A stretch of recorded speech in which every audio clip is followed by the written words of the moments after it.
Chairman Gilbert town نصرت اللہ نے کہا ہے کہ عوام کو صاف اور شفاف ماحول فراہم کرنے کے لیے تمام دستیاب وسائل پر وہ کار لا رہے ہیں۔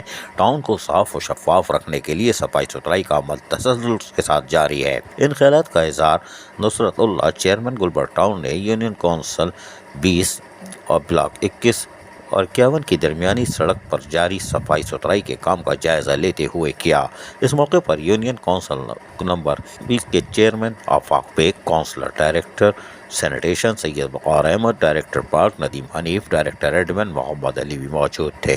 انہوں نے کہا کہ گلبرٹ ٹاؤن کے عوام کو صاف و شفاف ماحول فراہم کرنے کے لیے صفائی مستقل بنیادوں پر جاری رکھی جائے تاکہ ٹاؤن کے شہریوں کو صاف و شفاف اور شہری اور معاشرتی ماحول مہیا کیا جا سکے۔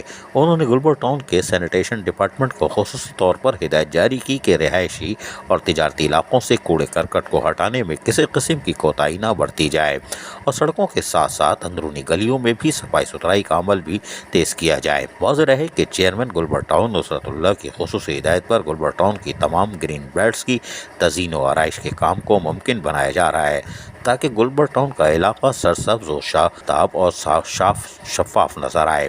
ان کا کہنا تھا کہ ہم نے clean and green Gilbert town دینا ہے اور اس کے لیے کاموں کا آغاز کر دیا گیا ہے اور اس میں عملی طور پر ہمارے افسران اور ملازمین محنت کر رہے ہیں اور یقینی طور پر ہم گلبرٹ ٹاؤن کو ماڈل ٹاؤن بنانے کی طرف گامزن ہیں۔ عزیز عارف، KBS بلدیاتی نیوز، کراچی۔ ایسی ہی خوبصورت ویڈیوز فیوچر میں حاصل کرنے کے لیے ریڈ بٹن پر کلک کر کے اور بیل آئیکن کو پریس کر کے ہم سب کے سبسکرائبر بننا مت بھولیے۔